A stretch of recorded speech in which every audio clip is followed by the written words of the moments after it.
Assalamualaikum warahmatullahi wabarakatuh. Alhamdulillahilladzi allafa baina qulubina fa asbahna bi ni'mati ikhwana. Wassalatu wassalamu ala rasulillahilladzi istafahu rabbuna rahmatan lil alamin faja'alnahu uswatan lin nasi ajma'ina faqala laqad kana lakum fi rasulillahi uswatun hasanah فأنزل ربنا القرآن الكريم هدى للناس كالشمس والضحاها فأكده بالسنة النبوية كالقمر إذا تلاها ومن سار عليهما في حياته فسوف يعيش في هذه الدنيا بالفرحة والسرور كالنهار إذا جلاها ومن أعرض عنهما فكان يعيش معيشة ضنكا كالليل إذا يغشاها أشهد أن لا إله إلا الله وحده لا شريك له وأشهد أن محمدا عبده ورسوله سبحانك لا علم لنا إلا ما علمتنا إنك أنت العليم الحكيم رب اشرح لي صدري ويسر لي أمري واحلل عقدة من لساني يفقهوا قولي اللهم آمين. Para jamaah, bapak, ibu-ibu yang saya hormati, para anak-anak muda, anak-anak mudi yang saya hormati, wabil khusus genap para takmir masjid Namira yang saya hormati semuanya. Niki basa Jawa napa basa Indonesia? Campur. Alhamdulillah injing menika panjenengan setelah melaksanakan sholat subuh berjamaah, mari sama-sama kita mengucapkan hamdalah, alhamdulillah.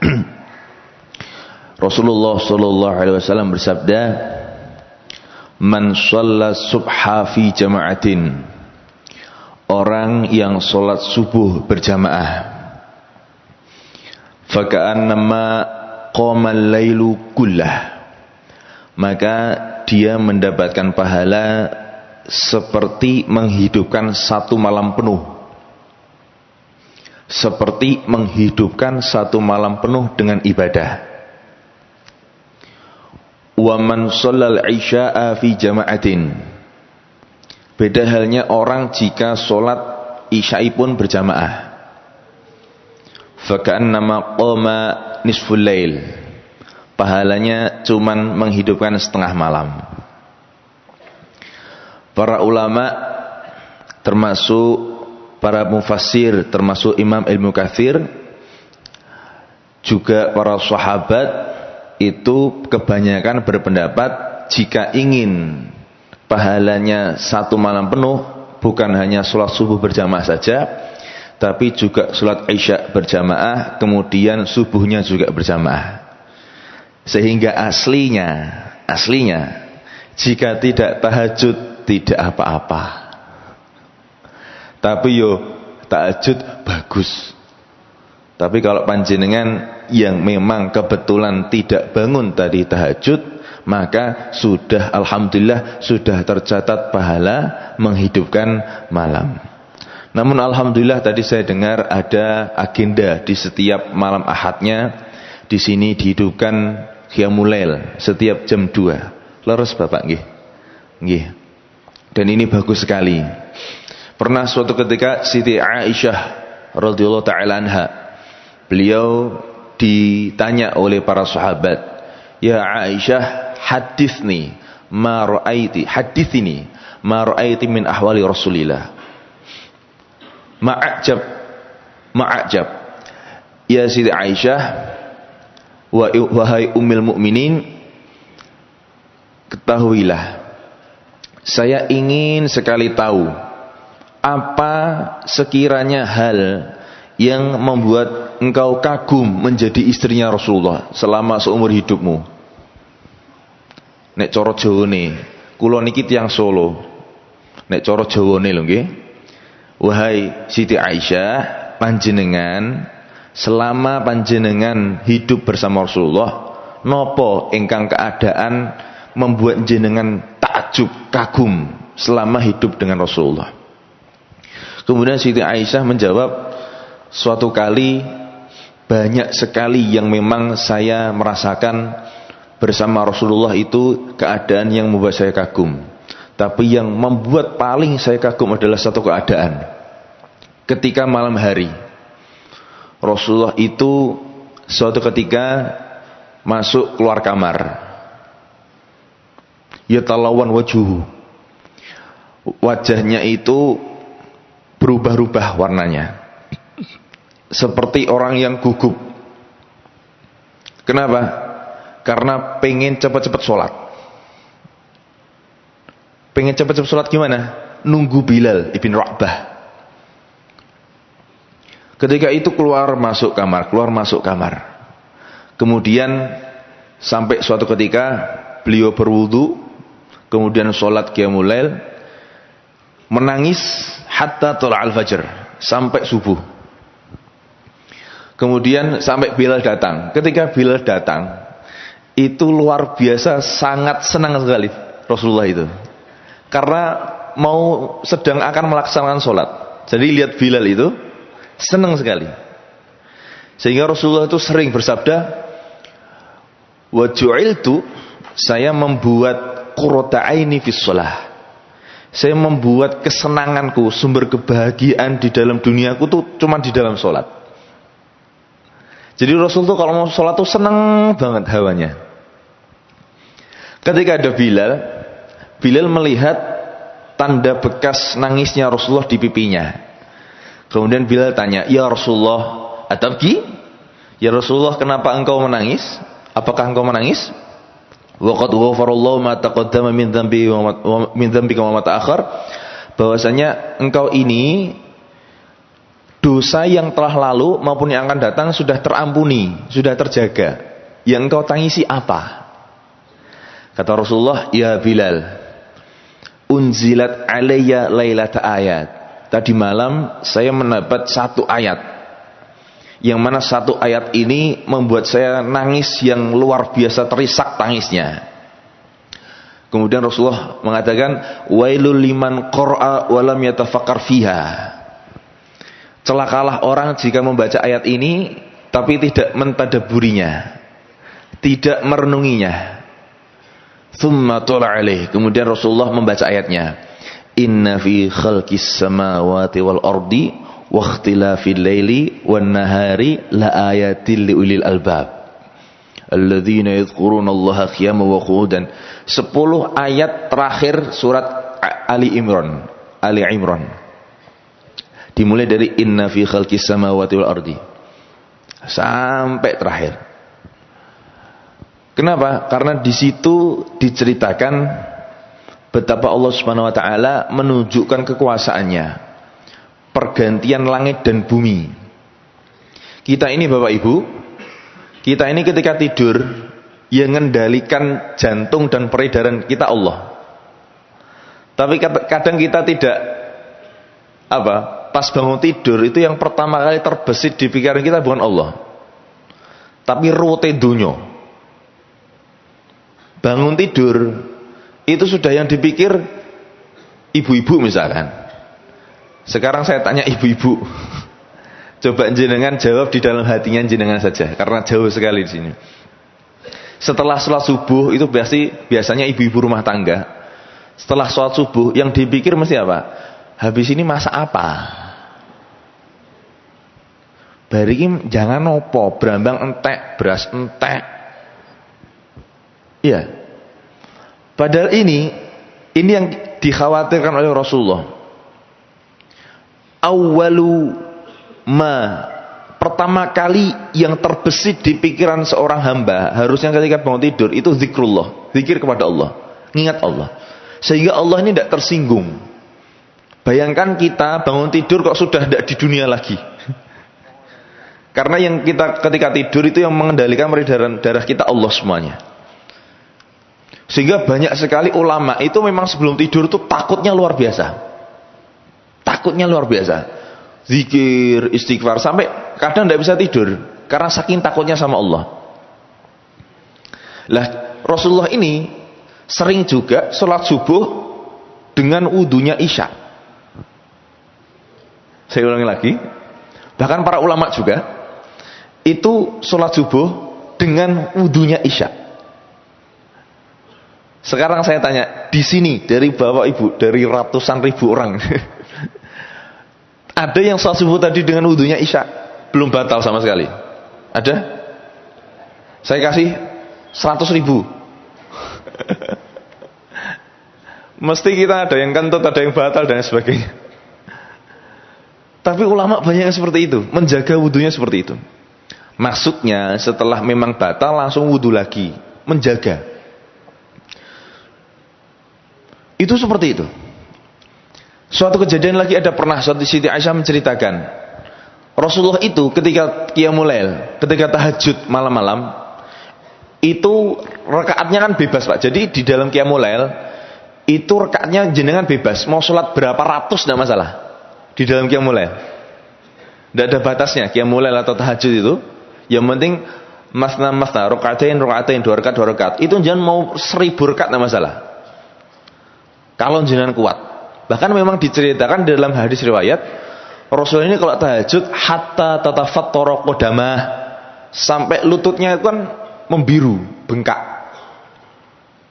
Tahajud binikmah ya. Ini cerita sedikit. Saya pernah mencoba sholat 100 rakaat. Di dalam satu rakaatnya itu saya membaca 1 halaman Al-Quran dengan hafalan. Di rakaat 20 itu dengkul saya Bu, Masya Allah, wis jarem nyara karuan. Di dalam 20 berapa gitu, saya lupa. Karena satu rakaatnya baca 1 halaman. Dan Rasulullah qiyamul lail tahajud itu 1 rakaatnya minimal membaca 200 ayat. Dan 200 ayat ini tidak dibaca seperti layaknya imam yang di sini baca. Kan langsung baca imamnya itu. Baca terus, lurus terus. Setelah ayat ini selesai, lanjut ayat selanjutnya.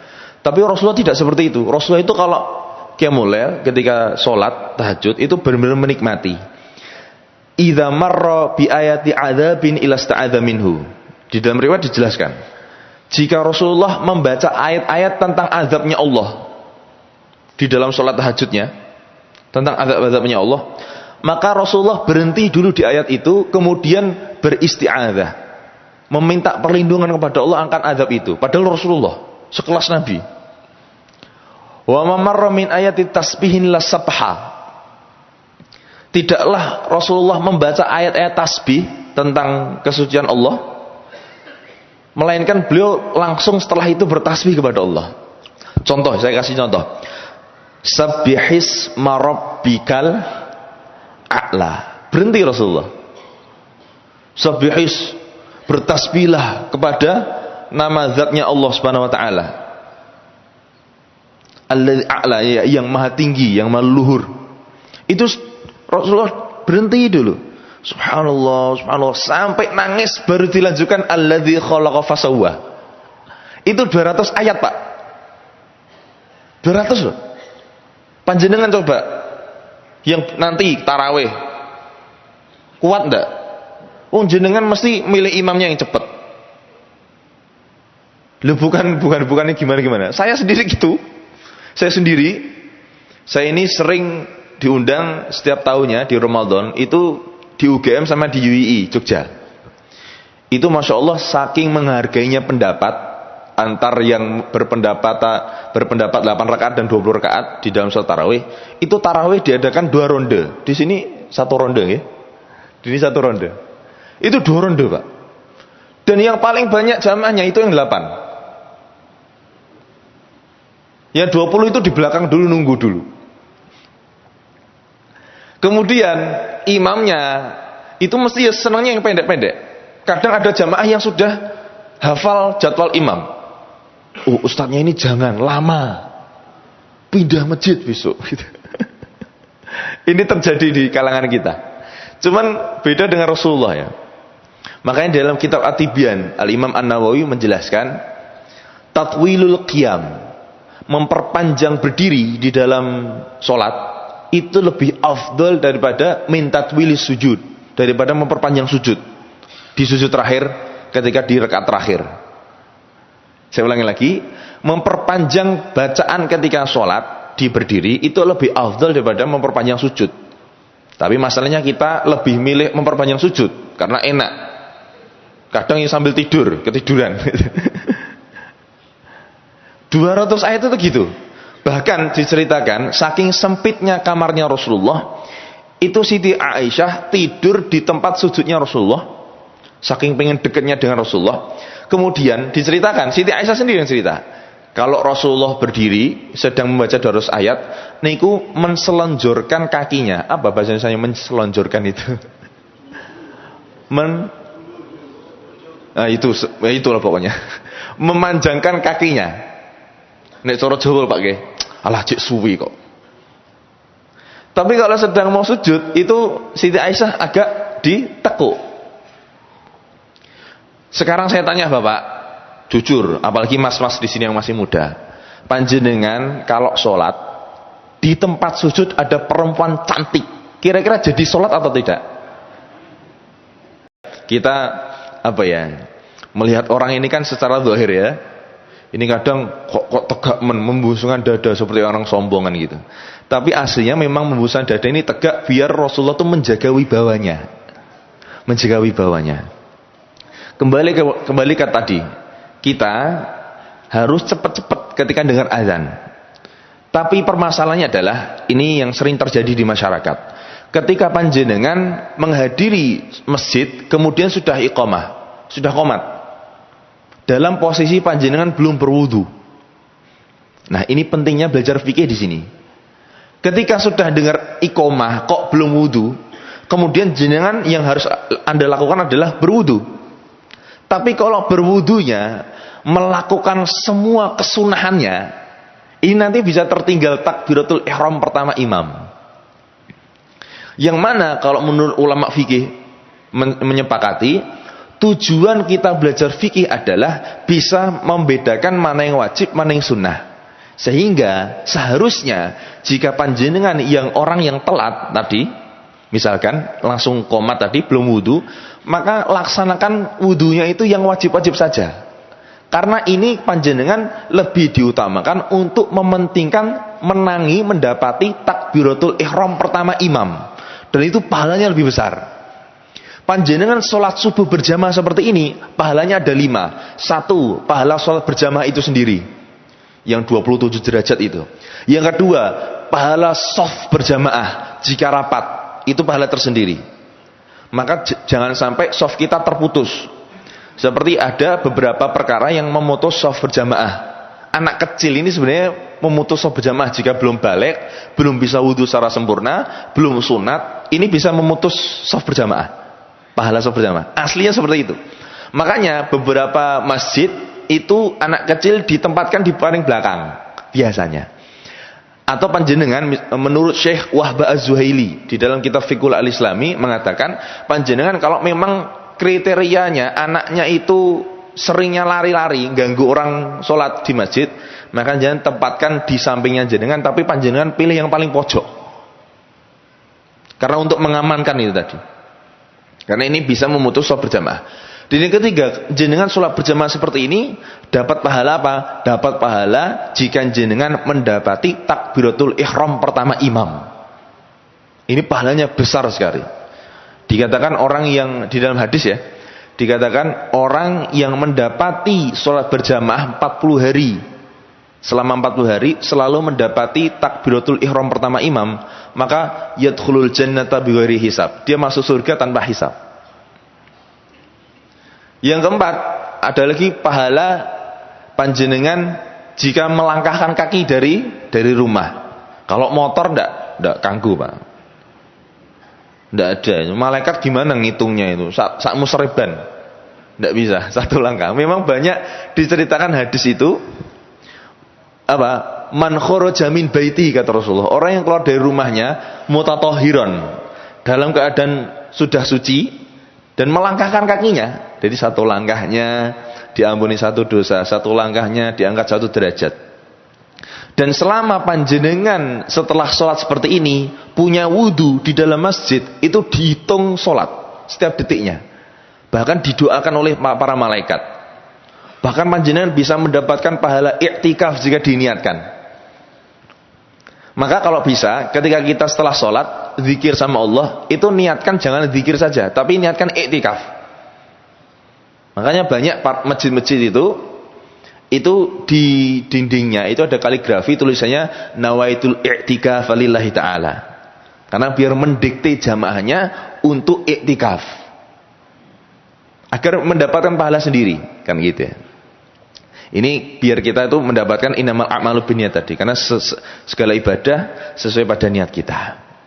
Nah, kembali kepada subuh tadi saya cerita. Di dalam kitab Nasail Ibad, Syekh Nawawi Al-Bantani, ini mohon maaf, Syekh Nawawi Al-Bantani ini ulama Indonesia yang mengajar ulama Arab. Bahkan disebut Sayyidu Ulama'il Hijaz. Jadi panjenengan jangan meremehkan ulama Indonesia. Ulama Indonesia dulu tuh hebat-hebat. Syekh Yasin Al-Fadani menjadi mufti di Mekah, Masjidil Haram. Syekh Nawawi Al-Bantani ini, beliau dari Banten. Beliau ini mengajar orang-orang Arab dulu. Sampai ada karangan beliau di dalam kitabnya Nasaihul Ibad. Itu ada riwayat di dalamnya. Sahabat Nabi bersabda. Ada perkataan sahabat, ada perkataan Rasulullah. Man asbaha li umuri dunya hazinan. Orang yang bangun pagi seperti ini, dia sudah mikir rumitnya dunia. Faqad asbaha sakhitan Allah. Dia kena murkanya Allah Subhanahu wa taala. Kenapa? Karena tadi ketika kita tidur, kita dikendalikan oleh Allah Subhanahu wa taala, peredaran darah kita, nafas kita, bahkan ngorok kita. Gitu. Itu dikendalikan sama Allah. Tapi kok bangun tidur kita mikir rumitnya dunia, itu seakan-akan kita tidak punya adab sama Allah. Nah, seperti itu. Banyak sekali hadis sebenarnya. Di dalam setelah subuh ini, kalau kita niatkan, itu bisa mendapatkan pahala haji dan umroh. Mungkin para asatidz ini sering menyampaikan. Man shallal ghadata fi jama'atin. Orang yang sholat subuh berjamaah. Tsumma qa'ada. Setelah sholat subuh berjamaah, dia duduk, yadhkurullah, berzikir sama Allah, berzikir kepada Allah. Kalau seperti ini majlis lebih dari berzikir ya, kalau majlis seperti ini. Hatta tal'a syams, sampai terbitnya matahari. Sampai terbitnya matahari. Kalau di sini ya syuruk lah, isyraq itu mungkin sekitar jam 6 kurang 5 menit lah. Tsumma yusalli raka'atain. Setelah itu dia salat 2 rakaat. Kanat lahu ka'ajri hajatin wa umratin. Kata Rasulullah, dia dapat pahala haji dan umroh. Bahkan Rasulullah menambahkan secara sempurna. Tamatin. Pahala secara sempurna. Jadi monggo nanti kita niatkan. Nanti ketika isyraq, syuruk, ketika terbitnya matahari, kita sholat 2 rakaat. Para ulama mengatakan, ada yang mengatakan ini adalah sholat duha. Tapi sebagian ulama yang lain mengatakan ini adalah sholat sunnah isyraq. Dua-duanya betul. Kalau sholat duha itu yang paling bagus jam berapa Ustaz? Yang paling bagus itu hina tarmadul fisol. Rasulullah itu kalau sholat duha lebih seringnya itu hina tarmadul fisol. Ketika anak unta merasa kepanasan. Kalau sekarang jam 9 itu sudah panas ya. Kecuali kalau mendung ya. Jam 9.10 lah sudah merasa kepanasan itu kita dari terik matahari. Maka Rasulullah sholat duha. Sholat duhanya biasanya Rasulullah 4 rakaat. 2 rakaat salam, 2 rakaat salam. Nah, kembali lagi kepada membahas tentang terbit matahari tadi. Ini biasanya sampai jam berapa? Sampai suruk ya? Masih lama sekali. Tentang setelah subuh. Setelah subuh ini banyak larangan dari para ulama. Tapi larangan ini dari ulama, bukan dari Rasulullah. Kalau dari Rasulullah pasti nanti akan tarifnya menjadi haram, bahkan bisa jadi makruh. Tapi ini ulama dikategorikan larangannya menjadi makruh. Apa larangan itu? Tidur setelah subuh. Ini banyak yang masih bertanya-tanya. Sebenarnya tidur setelah subuh itu boleh enggak Ustaz? Tidur setelah subuh itu boleh. jika malamnya panjenengan sibuk dengan ibadah. Tidur setelah subuh itu boleh jika panjenengan malamnya ada kewajiban yang lain yang jenengan tunaikan, seperti mencari nafkah. Misalkan panjenengan ada jadwal ngelembur kerja malam hari, atau panjenengan ada jadwal ronda seperti itu ya, menjaga kampungnya, haris menjaga, maka subuhnya bolehlah, itu ada keringanan untuk tidur. Cuman selain itu dinilai makruh. Kenapa? Karena walaupun Rasul tidak pernah melarang, Rasulullah itu alami, natural, Rasul tidak pernah tidur setelah subuh. Bahkan ulama itu mengkategorikan tidur setelah subuh ini bisa mengurangi rizki.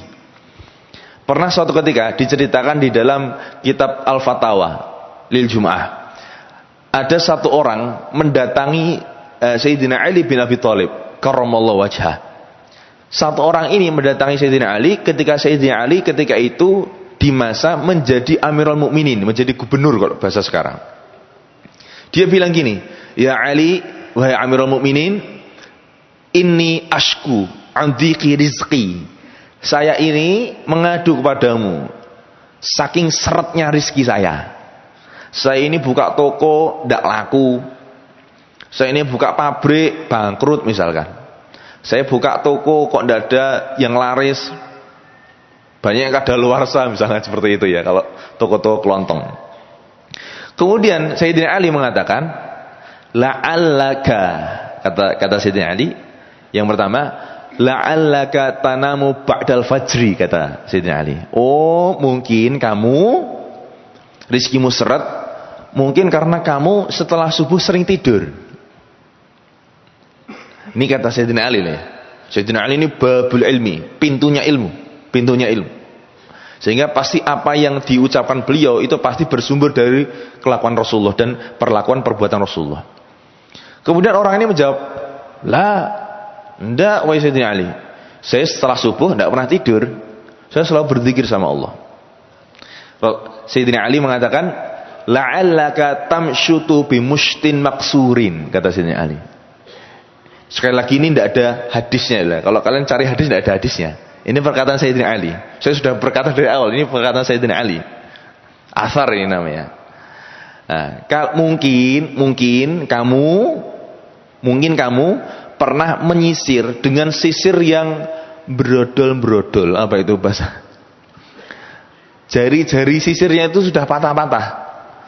Karena kalau kita lihat postur figurnya Rasulullah ini kemana-mana bawa sisir.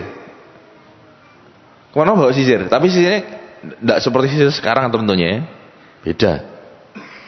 Dan itu sisirnya Rasulullah masih bagus. Kemana-mana bawa tip itu minyak wangi. Orang ini bilang lagi apa? Enggak ya Sayyidina Ali. Saya kalau sisir ya pakai sisir yang bagus. Tidak pernah sisir yang sudah jelek masih dipakai. Karena biasanya itu panjenengan yang sudah nikah berpuluh-puluh tahun, sisir yang itu hadiah mahar itu disimpan sampai sekarang, sudah brodol masih dipakai. Itu hati-hati, sudah tidak usah dipakai itu. Yang ketiga, Sayyidina Ali mengatakan, la'allaka ta'kulu bighairil basmalah. Oh, mungkin kamu kalau makan tidak baca bismillah. Lah ini semua kan dari sunnah Rasulullah. Dari sunnah Rasulullah. Terus orang ini bilang, enggak ya Rasulullah. Enggak ya Sayyidina Ali, saya kalau makan itu pasti bismillah. Sebagaimana para asatid sini, para ulama sini yang sering mengisi ya, kita ini kalau pengen dapat ridhonya Allah dengan cara yang paling mudah, itu dengan cara makan dan minum tapi dengan bismillah, dan diakhiri dengan alhamdulillah. Di dalam kitab Riyadhus Shalihin, lihat di dalam bab fadlul hamdi wasyukri, keutamaan memuji dan bersyukur kepada Allah. Di situ diterangkan Rasulullah bersabda, innallaha la yardu 'anil abdi, lamnya lam taukid, sesungguhnya Allah Subhanahu wa taala sangat-sangat ridho terhadap seorang hamba yang mana dia ketika makan satu lukmah, satu suapan mengucapkan bismillah alhamdulillah, minum satu tegukan bismillah alhamdulillah, maka dia sangat-sangat diridhoi oleh Allah Subhanahu wa taala. Maka kalau panjenengan makan minum, nah ini sekalian saya tak minum. Itu apa? Kalau bisa menghormati rizki yang telah diberikan oleh Allah Subhanahu wa taala. Bismillah. Ini mejanya miring ini. Berbahaya ini. Kalau pecah saya disuruh ganti nanti. Seperti itu. Lanjut lagi tadi ya, hal-hal yang mensyaratkan rizki tadi. La'alaka ta'kulu bi ghairil basmalah. Oh, kamu mungkin makan tidak pakai bismillah. Orang ini menjawab, "La, enggak, saya kalau makan selalu pakai bismillah." Kira-kira apa lagi? Kata Sayyidina Ali. Sayyidina Ali menjawab, "La'allaka taktubu bi qalamin ma'qudin." Oh, mungkin kamu kalau nulis pakai bolpen, bolpennya ini bolpen yang terikat diikat dengan suatu ikatan. Biasanya di sini terjadi di kantor-kantor, di bank. Lah, saya ketika ditanya gini, "Ustaz, itu kok di bank kok lancar rezekinya?" Saya tidak bisa jawab. Karena di zaman Rasul nggak ada bank. Adanya Baitul Mal zaman Sayyidina Umar itu. Kan pernah Rasulullah dipasrahkan oleh masrahkan Sayyidina Umar untuk menjadi Baitul Mal. Nanti ceritanya panjang. Lah, intinya kalau bisa ya jangan diikat seperti itulah. Dulu itu kan pakai ini ya, pakai bulu itu, kemudian dikasih tinta itu. Saya kok jadi ingat Imam Nawawi. Imam Nawawi itu umurnya sama karya kitabnya itu lebih banyak karya kitabnya. Kalau dihitung itu ndak masuk akal. Seumur gitu meninggal kok banyak ngarang kitab. Beliau Imam Nawawi ini adalah pengarang Riyadhus Shalihin yang kita sering dengar. Di situ banyak pembukaan hadis-hadis sahih. Beliau ini mengorbankan hidupnya untuk menelaah kitab, menulis kitab. Bahkan Syekh Abdul Fattah mengarang kitab namanya Al-Ulama Al-Huzab Alladzina Atharu Ilma 'ala Zuwaj. Ada ulama-ulama yang tidak menikah seumur hidupnya, mengorbankan hidupnya untuk ilmu. Itu menulis kitab. Terus jangan kita tafsiran, "Oh, ulama tidak tahu sunnah, nikah enak kok tidak nikah." Bukan seperti itu kita. Jangan sering menghukumi orang seperti itu, apalagi ulama. Imam Nawawi itu pernah diceritakan di dalam para ulama yang lain menceritakan Imam Nawawi, beliau mengatakan, "Baqaitu sanataini lam adha janbi 'alal firash." Saya ini pernah suatu ketika bertahun-tahun, bahkan lebih tepatnya yang lebih seringnya 2 tahun, tidak pernah menaruh kepala saya di atas kasur. Wa idza na'istu, ketika saya ngantuk, itu tidurnya di atas kitab, seperti ini. Jadi menaruh dahinya di atas kitab. Kalau terbangun, bangun nulis lagi. Kana yasumud dahra wa la yajma' baina idamain. Imam Nawawi itu seumur hidupnya itu berpuasa selama 1 tahun penuh. Setiap hari. Kecuali hari-hari yang diharamkan untuk berpuasa.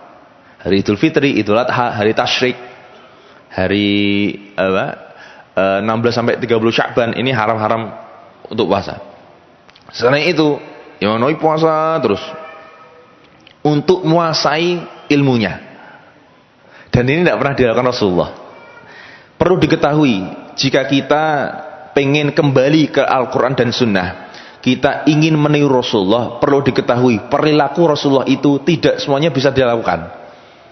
Perilaku Rasulullah itu ada kalanya menjadi sisi keafdhaliyahan, ada kalanya menjadi syarat sah ibadah, ada kalanya khususiyah. Saya terangkan 3 ini. Sisi keafdhaliyahan itu apa? Seperti Rasulullah ketika melakukan tahajud ini. Orang yang tahajud ya afdol, tapi orang yang tidak tahajud ya tidak masalah, kan gitu, tidak dosa. Tapi aslinya tahajud untuk Nabi itu wajib. Syarat sah banyak sekali. Seperti Rasulullah wudu sebelum sholat, ini menjadi syarat sah. Ada sisi kekhususiah, keistimewaan bagi Rasulullah saja yang tidak bisa kita tiru.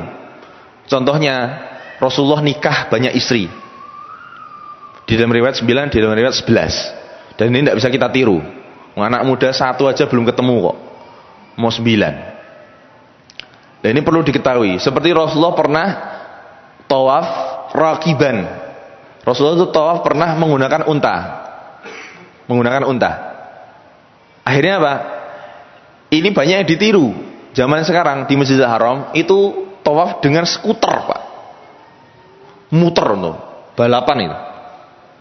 Aslinya kalau ulama mengatakan Rasulullah tawaf dengan unta, ini menunjukkan beliau ini seorang pemimpin. Hanya pemimpin saja yang dimuliakan yang boleh melakukan ini, dan Rasulullah hanya yang boleh. Yang kedua, kalau ulama mengatakan boleh menjadi kebolehannya orang tawaf jika tidak mampu berjalan. Orang-orang sepuh, tua itu boleh. Dan sekarang anak muda main skuter, Pak, di atas Masjidil Haram itu. Bahkan panjenengan mungkin nyewa itu. Dan ini kalau saya ya agak tidak setuju lah, agak tidak setuju gitu ya. Agak tidak setuju. Tapi ya sah-sah.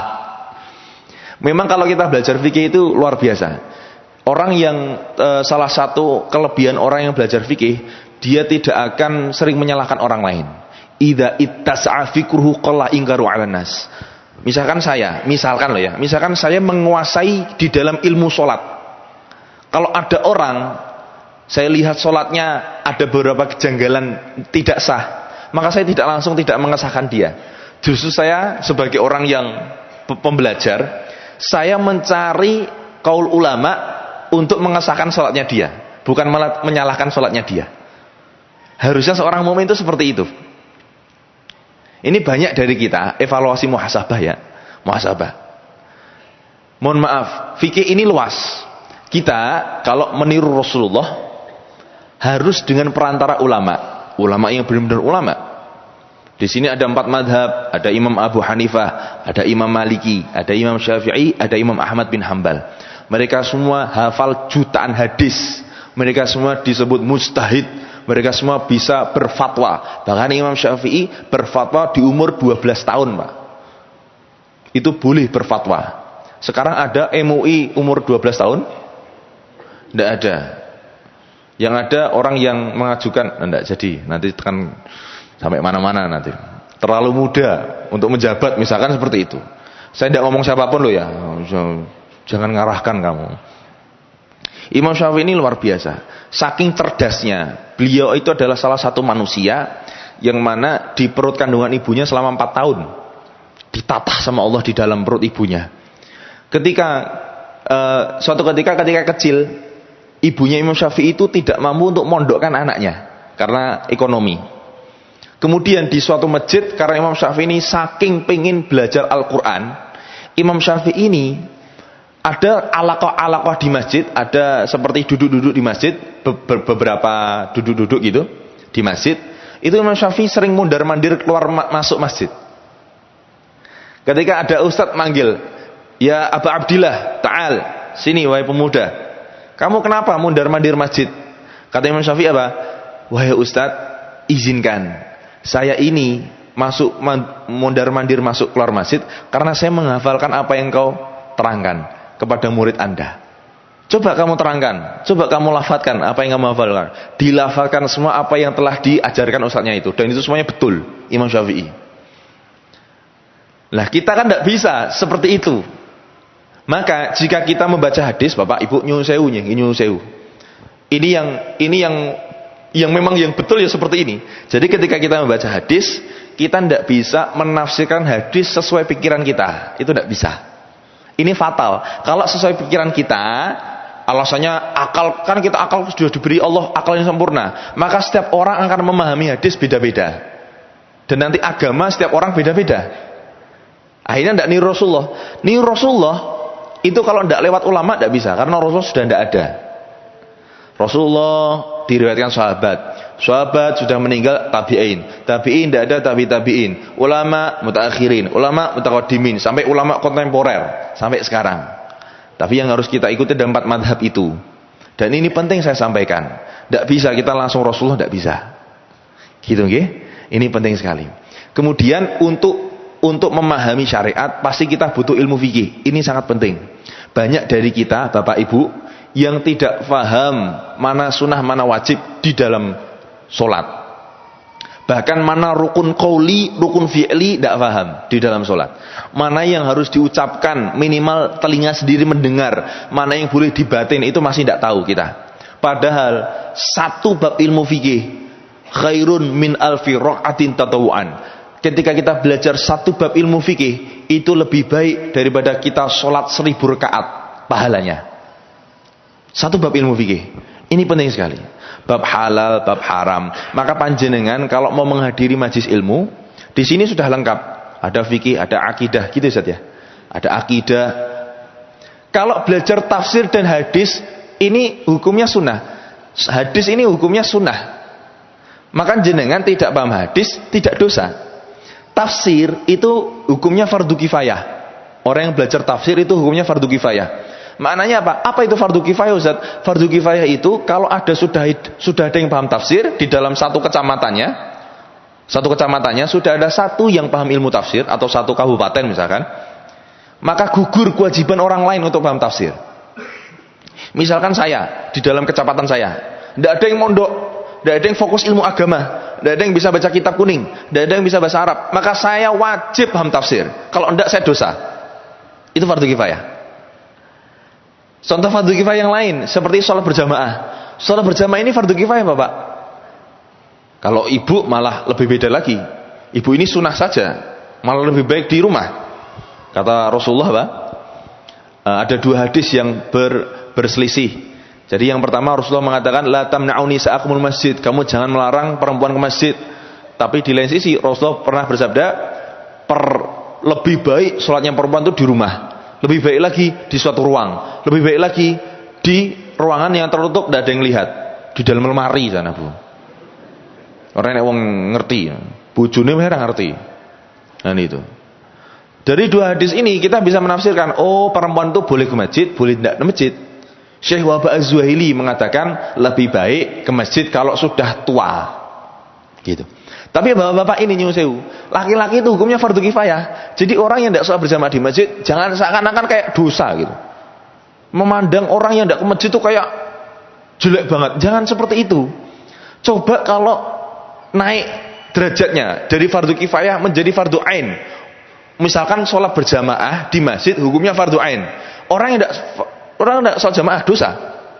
Coba bayangkan ada dokter bedah perutnya orang ketika mau melahirkan, dengar azan dari Masjid Namira, langsung masjid ditinggal. Kira-kira balik gimana itu? Ya meninggal, taqabbal minna wa minkum kan. Nauzubillah kan gitu kan. Ada satpam yang menjaga di depan, harus standby 24 jam, sip-sipan. Dengar azan langsung ke masjid, misalnya seperti itu. Ada yang diperbolehkan ya, misalkan ada beberapa peraturan yang memperbolehkan. Ada yang tidak menjaga. Ya sudah menjaga. Kan gitu. Jadi ini fardu kifayah. Ini penting sekali. Kalau fardu ain seperti contoh Rasulullah bersabda, "Thalabul ilmi fardhatun ala kulli muslim." Menuntut ilmu itu hukumnya fardu ain bagi seorang muslim. Lah ilmu apa di sini? Kan dikatakan ilmu apa? Ditanya. Syekh Az-Zarnuji dalam kitab Ta'limu Ta'lim menjelaskan yang dimaksud fardu ain adalah ilmul hal. Apa itu ilmul hal? Ilmu hal itu adalah ilmu suatu kondisi yang pasti jenengan akan mengalami kondisi itu wajib jenengan tahu hukumnya, tahu tata caranya. Contoh sholat, kita harus paham sholat. Banyak sekali kan kita, misalkan tasyahud awal, tahiyat awal di rakaat kedua di dalam sholat zuhur, asar, maghrib, isya. Ini hukumnya sunnah. Saya masih banyak menemukan ada imam yang lupa tahiyat awal di dalam rakaat kedua. Berdiri dia. Dia sudah membaca Al-Fatihah, tapi dia ingat, oh iya, tadi kan rakaat kedua harusnya saya duduk. Dia balik duduk lagi. Ini batal sholatnya. Kenapa? Karena membaca Al-Fatihah sudah hukumnya wajib. Kok dia turun lagi untuk melakukan kesunahan? Kalau lupa loh ya. Kalau tidak lupa ya harus dilaksanakan itu tahiyat awal. Karena di situ merupakan sunnah ab'ad. Sunnah di dalam sholat itu ada dua. Ada sunnah ab'ad, ada sunnah hayat. Dan ini masih banyak yang kita yang belum tahu. Kalau bisa Bapak, panjenengan, kalau bisa menghadiri majelis ilmu, itu yang wajib-wajib, itu dahulukan dulu. Yang mana fikih, akidah, ini dahulukan dulu. Jangan sampai mementingkan yang sunnah-sunnah. Menghadiri misalkan apa, pengajian yang khataman Quran. Ini kan sunnah. Panjenengan khatam di rumah bisa. Tapi yang mengajari fikih, ustaz siapa? Kita hadiri. Gitu nggih. Kemudian yang terakhir, ini sudah jam 7 ya. sekarang ini bulan Rajab Bapak Ibu, bulan Rajab min ashhuril hurum, ya, termasuk bulan-bulan haram, bulan-bulan yang dimuliakan Allah Subhanahu wa taala. Di dalamnya dilipat gandakan pahala. Kullu hasanatin fi asyi amsalha. Setiap kebaikan dilipat gandakan 10 pahala. Tapi tidak di bulan-bulan haram. Tidak hanya 10 kali lipat kita dilipat gandakan. Ila sab'i mi'ati dhi'fin. Sampai 700 kali lipat di dalam bulan Rajab, Muharram, Rajab, Dzulqa'dah, Dzulhijjah. Ini bulan haram. Sehingga panjenengan yang hadir di majlis subuh pada hari ini seakan-akan panjenengan menghadiri 700 majlis ilmu. Sebaliknya,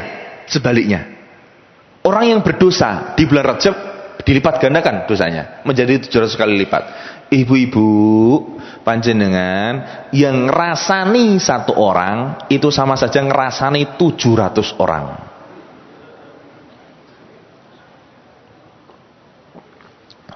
Maka hati-hati. Nah, Rasulullah bersabda, Syahrul Rajab syahrullah. Bulan Rajab ini adalah bulannya Allah. Karena di dalamnya banyak sekali Allah melimpahkan rahmat dan maghfirahnya. Banyak ulama mengatakan tuba, beruntunglah orang yang menangi bulan Rajab karena pasti diampuni dan disayangi oleh Allah Subhanahu wa taala. Kan Ramadan tahun kemarin kita mesti berharap Ramadan tahun akan datang kita akan bisa menangi atau mendapati. Ini sudah kita mau Ramadan, maka kita tanda-tanda hamba yang dicintai Allah. Allahumma amin.